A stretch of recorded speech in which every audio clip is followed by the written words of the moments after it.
Kesehatan Masyarakat FKM Unsri. Di video kali ini kami akan membahas tentang salah satu penyakit akibat kerja berdasarkan Peraturan Presiden Nomor 7 Tahun 2019. Selamat menyaksikan. Apa sih asma akibat kerja itu? Secara umum, asma adalah gangguan aliran napas dan hiperaktivitas bronkus dikarenakan proses inflamasi saluran napas dengan sel-sel yang berperan. Sedangkan asma akibat kerja atau AKK merupakan penyakit asma yang terjadi akibat suatu keadaan di lingkungan kerja dan tidak terjadi pada rangsangan di luar tempat kerja. Asma di tempat kerja dibedakan antara asma akibat kerja dan juga asma yang diperburuk oleh lingkungan kerja. Asma yang berhubungan dengan pekerjaan ini dapat dipicu oleh zat seperti debu, uap, bahan kimia, gas, atau kondisi khusus pada tempat kerja. Next. Pada jurnal yang kelompok kami ambil yang berjudul Penata Laksanaan Holistik Karyawan Swasta Usia 21 tahun dengan Asma Intermiten melalui pendekatan kedokteran keluarga, yang dimana pada artikel ini membahas tentang pasien atas nama AS, laki-laki umur 21 tahun, bekerja di pabrik sebagai penjahit karung goni, datang dengan keluhan sesak napas disertai meni dan batuk berdahak. Gejala timbul berulang terutama saat malam atau dini hari, dipicu oleh debu, cuaca dingin, dan minuman dingin. Berdasarkan anamnesis dan pemeriksaan, pasien didiagnosis asma intermiten. Nah, pada kasus ini, penyebab kambuhnya gejala asma pada pasien itu dihubungkan dengan yang pertama, adanya pajanan debu di lingkungan rumah dan juga di lingkungan kerja. Nah, faktor yang kedua adalah diketahui kalau pasien ini sering mengonsumsi minuman yang dingin. Serta faktor yang ketiga diketahui berasal dari cuaca yang dingin. Nah, faktor yang keempat itu adalah adanya riwayat keluarga di mana berasal dari sang kakek yang memiliki alergi udang. Dan faktor yang terakhir adalah adanya hiperaktivitas bronkus pada pasien sejak kecil.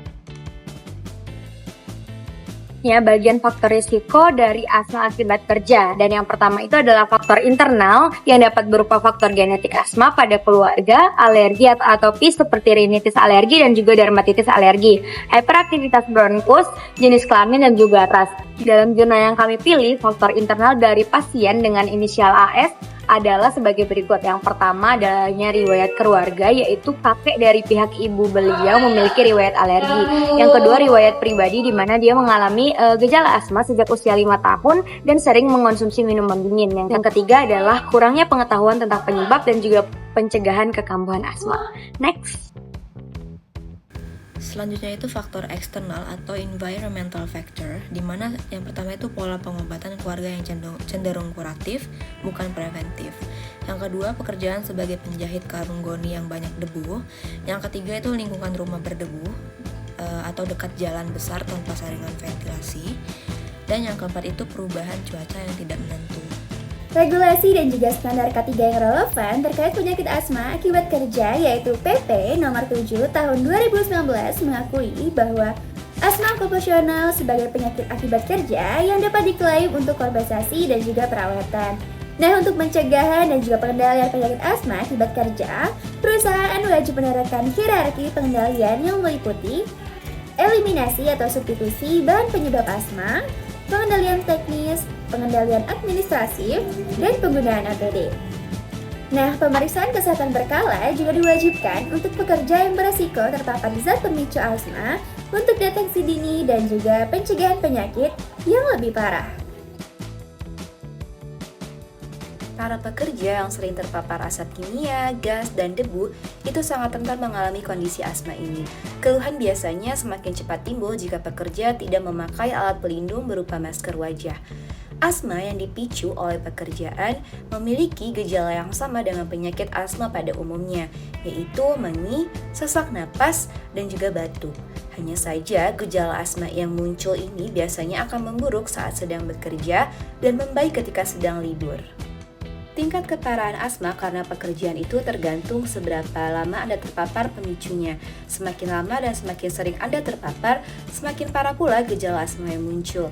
Namun ini juga Berarti gejala akan lebih mudah disembuhkan jika penderita didiagnosis lebih cepat.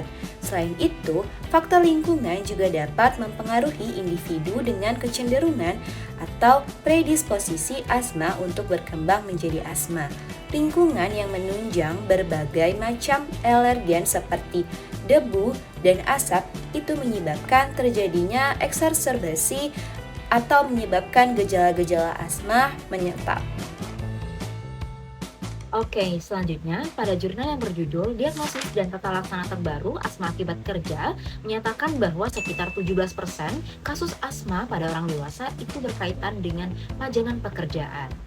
Pada jurnal yang sama juga menyebutkan bahwa asma akibat kerja merupakan penyakit asma yang terjadi akibat adanya suatu keadaan di lingkungan kerja.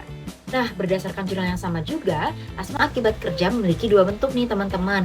Yang pertama adalah irritant induced occupational asthma dan yang kedua adalah allergic occupational asthma.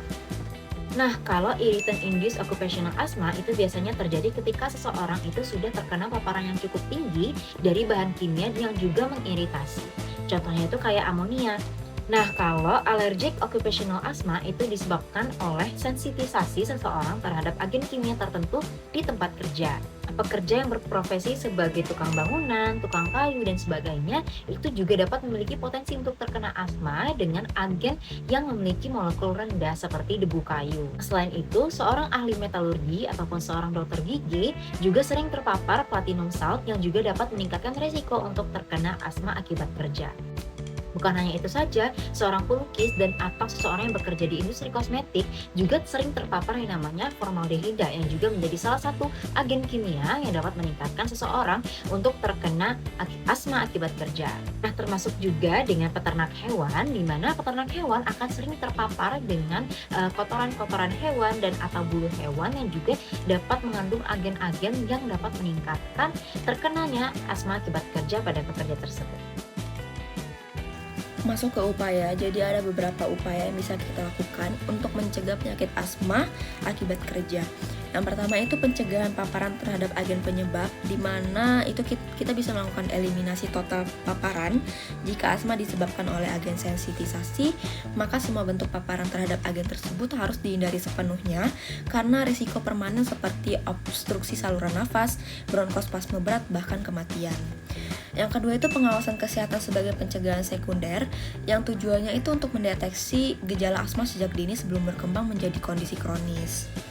Yang ketiga, kita bisa melakukan evaluasi prakerja, di mana ini melibatkan pengisian kuesioner kesehatan dan tes fungsi paru atau spirometri. Ditujukan untuk mengidentifikasi pekerja dengan riwayat asma, atopi atau alergi signifikan, dan pekerja dengan faktor resiko tinggi sebaiknya tidak ditempatkan pada lingkungan kerja dengan resiko tinggi. Yang keempat itu kita bisa melakukan pemantauan kesehatan rutin.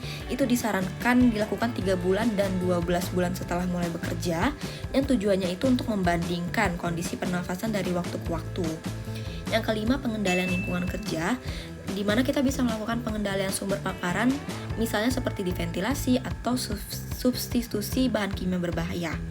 Terus kita juga bisa menggunakan alat pelindung diri atau APD untuk mengurangi inhalasi zat sensitisasi atau iritan. Etiologi asma selanjutnya yaitu intervensi dilakukan secara holistik dengan pendekatan kedokteran keluarga yang meliputi pertama ada farmakologi, meliputi salbutamol, cetirizine, dan juga paracetamol. Yang kedua ada non-farmakologi, melalui edukasi mengenai asma, pola hidup sehat, dan juga pemakaian alat pelindung diri. Dan yang ketiga, ada pendekatan keluarga dan juga komunitas, melalui edukasi keluarga dan juga lingkungan sekitar tentang pencegahan asma dan pentingnya kontrol penyakit. Sekian video dari kami, semoga bermanfaat.